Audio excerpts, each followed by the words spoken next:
Good morning आप सभी का। कलंगट गोवा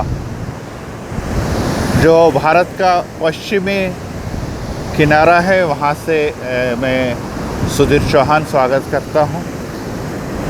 यहाँ पर अरबिक ओशन इसके करीब से मैं आपसे बातचीत कर रहा हूँ, आपसे रूबरू हो रहा हूँ। समुद्र और उसकी लहरें ये अपने उफान पर है, क्योंकि हम उस समय यहाँ पर मौजूद है जब कि बारिश प्रारंभ होने जा रही है। दूर कहीं आपको ये बात भी दिखाई देगी कि यहाँ पर रेड फ्लैग आपको दिखाई दे रहा है, और ये रेड फ्लैग इस बात का दर्शक है कि यहाँ पर रेड अलर्ट है, अर्थात समुद्र में जाने की मनाही है। लेकिन फिर भी ऐसे अवस्थाओं में कुछ यहाँ पर दिखाई दे रहे हैं कि मत्स्य व्यवसाय के लोग मछलियों को पकड़ते हुए, फिशर है ये। कुछ लोग यहाँ पर जाली लेकर मछली पकड़ने की तैयारी में हैं, और इस प्रकार से ये बात दर्शाता है कि रेड अलर्ट में नाव को या फिशिंग जहाज़ों को अंदर जाने की यद्यपि परमिशन नहीं है, फिर भी यहाँ पर व्यक्ति अपने व्यवसाय को या अपने शौक़ को कहीं पूर्ण करने के लिए यहाँ पर आते हैं। आगे आप और एक नाविक को देखेंगे जो नाव को छोड़कर अब समुद्र के किनारे बैठकर यहाँ पर फिशिंग की योजना को बना रहे हैं। ये देखिए, यहाँ पर आपको दिखाई दे रहे कि उन्होंने जाल फेंका हुआ है, और उस जाल में क्या फंसा हुआ है या कितनी मछलियाँ मिली हैं, इतने किनारे किस प्रकार की मछलियाँ प्राप्त हो सकती है, इसके बारे में अगर हम चर्चा करें। ये देखिए, जाल यहाँ पर दिखाई दे रहा है आपको। कुछ व्यक्ति इस रस्सी को खींच रहे हैं जिससे एक बड़ा जाल बंधा हुआ है, और ये जाल को ये खींचते हुए समुद्र के किनारे लेकर आ रहे हैं। समुद्र के किनारे कितनी मछलियाँ, कितनी बड़ी मछलियाँ, किस प्रकार की मछलियाँ या समुद्र के जलचर प्राप्त होंगे, ये हमें तो इसके बारे में ज़्यादा जानकारी नहीं है। लेकिन फिर भी इतने लोग एक साथ इस प्रयास को, इस कोशिश को कर रहे हैं, तो इसी का मतलब ये है कि कुछ ना कुछ उनका अनुभव है कि इस अवस्था में भी इस जाल के द्वारा हम कुछ मछलियों को या अपने आय के साधन, जो इन दिनों में बारिश के और तूफ़ान और लहरों के कारण और रेड अलर्ट के कारण बंद हो चुका है, कुछ तो हमें प्राप्त होगा। आइए, हम समुद्र के बारे में जब हम चर्चा करते हैं तब हमें एक बात दिखाई देती है कि समुद्र और मनुष्य, इसका गहरा नाता है। परंतु समुद्र और मनुष्य के इस संबंध को बनाने वाला निर्माणकर्ता भी बड़ा ही मायने रखता है। जब इस प्रचंड समुद्र और इस नीले आकाश की ओर अपन जाते हैं या और हम लोग देखते हैं, तो उसमें हमें एक बात दिखाई देती है कि ये इतने प्रचंड है, इतने भव्य है, तो इसका निर्माणकर्ता कितना भव्य और कितना महान होगा। उसने न सिर्फ आकाश, उसने न सिर्फ ये समुद्र, ये आकाश, ये समुद्र, यह हम सब मानवों को निर्मित किया। ये झाड़ियाँ ये यहाँ पर पीछे दिखाई दे रहे, और ये सूर्य, ये सब जिसने निर्माण किया, उसी ने इस समुद्र के अंदर इन जलचर को भी निर्माण किया हुआ है, जो छोटे से लेके बड़े विभिन्न आकार के होते हैं। यहाँ पर अगर हम यहाँ पर देखेंगे तो कुछ थोड़ी मछलियाँ इन्हें यहाँ पर प्राप्त हुई है, और ये स्वाभाविक है कि अधिक अपेक्षाएं हम नहीं रख सकते। छोटी सी मछलियाँ इस जाल में आज फंसी हुई दिखाई दे रही है हमको। इस प्रकार से इस प्रचंड सागर की ओर हम जाते हैं और इस सागर की गहराओं में छुपे हुए, गर्भ में छुपे हुए रहस्य को जानने की कोशिश करते हैं, तो हमें इस बात का एहसास होता है कि इसके अंदर, ये देखिए लहरें मेरे ठीक कदमों के करीब मुझे अंदर खींचने का प्रयास कर रही है। जी हाँ, आज मनुष्य हमेशा गर्भ में छुपे हुए रहस्य को जानने की कोशिश करता है। और पवित्र शास्त्र या बाइबल में इस प्रकार से लिखा है कि परमेश्वर ने 5वें दिन इस मत्स्य और बड़े बड़े जलचर को निर्मित किया। अब ये जो जलचर है वे उसके अंदर गहराई में रहते हैं। जो यहाँ पर जिस समुद्र के किनारे मैं खड़ा हूँ, जो कलंगुट गोवा में है, यहाँ पर बड़े बड़े जलचर हमें नहीं दिखाई देंगे। तो छोटी मछलियाँ, सीप या केकड़े या अन्य छोटे छोटे से जीव जंतु यहाँ पर दिखाई देंगे। परंतु जब हम आगे गहराई की तरफ जाएंगे, इस प्रकार से अगर गहराई की तरफ जाते हुए दिखाई देंगे, तो वहाँ पर बड़े बड़े जलचर आज भी मौजूद हैं, जो सामान्यतः बाहर नहीं आते हैं, जो गहराई में रहते, क्योंकि उनका जीवन और उन्हें लगने वाले सभी भोजन उस गहराई में या गहराई के आसपास मौजूद होता है।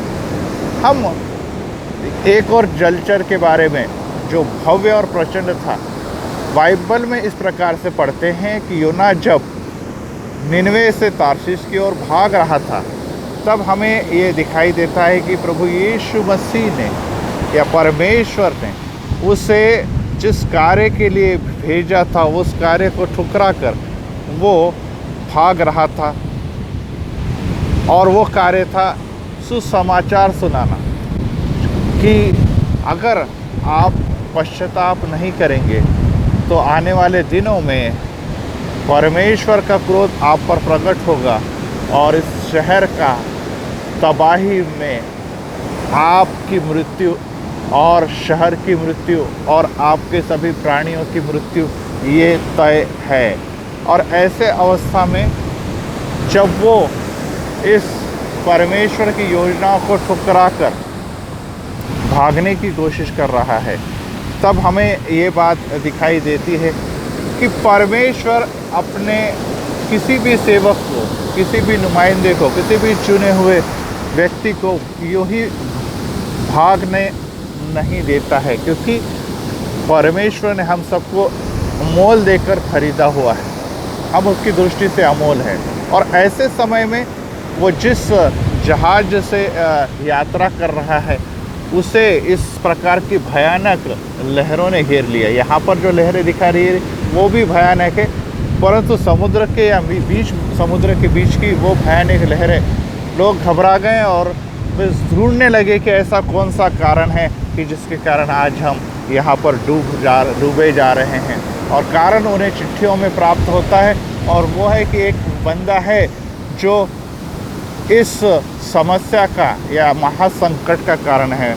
जब उसे ढूंढा जाता है तो वो निकलता है परमेश्वर का भविष्यवक्ता, और उसे पूछा जाता है कि हम अब क्या करें, आप ही हमें कोई रास्ता दिखाइए।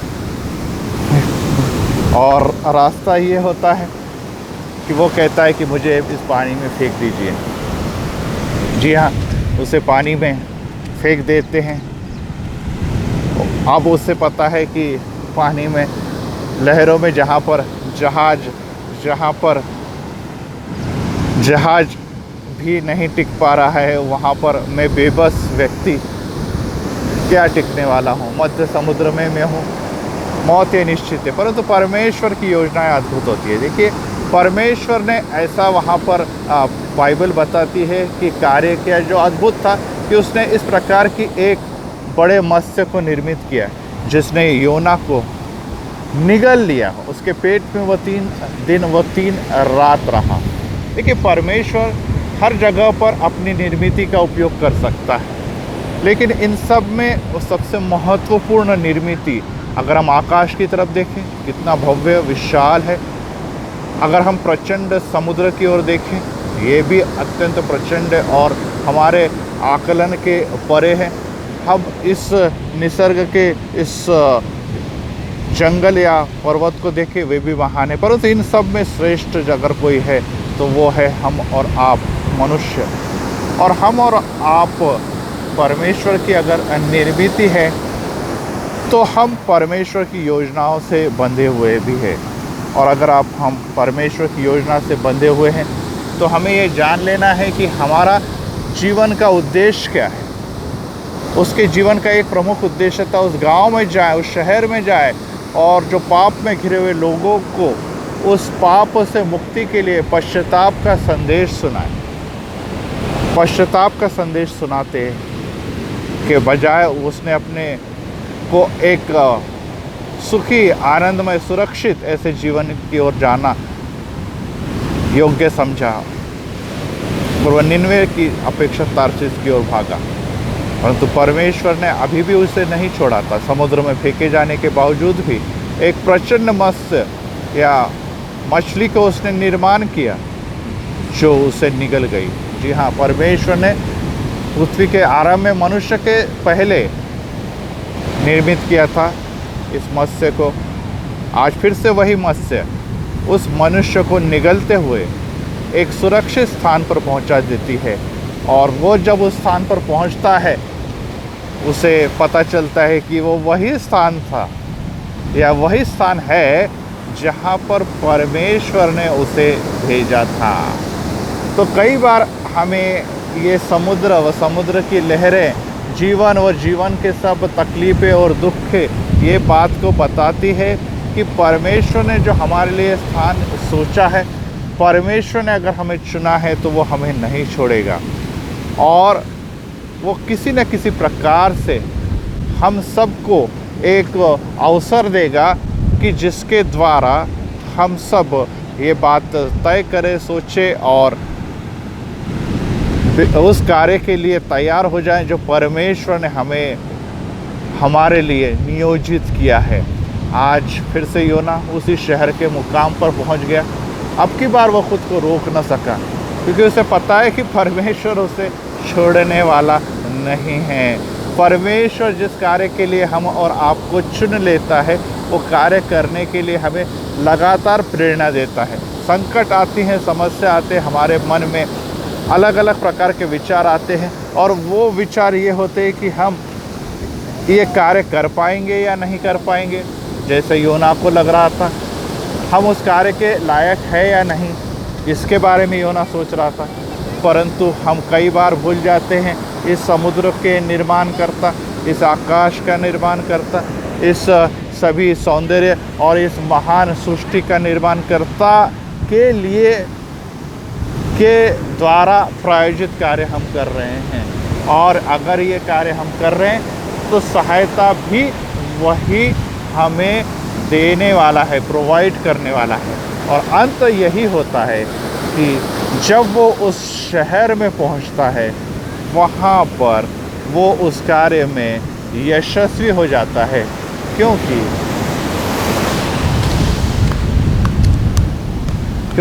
उस कार्य के लिए परमेश्वर ने आरंभ से ही उस लोगों के परिवर्तन के लिए आत्मा के द्वारा उनके दिलों में कार्य प्रारंभ कर दिया था। जी हाँ, तो आज हम कलंगुट से यही सोचें कि हमें परमेश्वर ने अगर चुना है, हम इस मनुष्य उसके द्वारा उसके लिए बनाए गए हैं। तो मछलियाँ उसकी सुनती है, ये लहरें उसकी सुनती है, आकाश उसकी वाणी समझता है और जानता है और आज्ञा का पालन करता है। तो हम क्यों नहीं कर सकते हैं? हम क्यों नहीं कर सकते हैं? क्योंकि करने वाले हम नहीं, करवाने वाला हमारा रचयिता प्रभु परमेश्वर है। और उसके मार्ग पर चलते हुए हम विजय और यश की ओर आगे बढ़ सकते हैं। और यही आज का सबक और सीख गोवा के इस समुद्र किनारे कलंगुट से मैं रेवरेंड सुधीर चौहान आपको देना चाहता हूँ। परमेश्वर आपको इस समुद्र के जैसे, इस विशाल आकाश के सह से विपुल उस्ताद से आशीर्वाद दो। God bless you.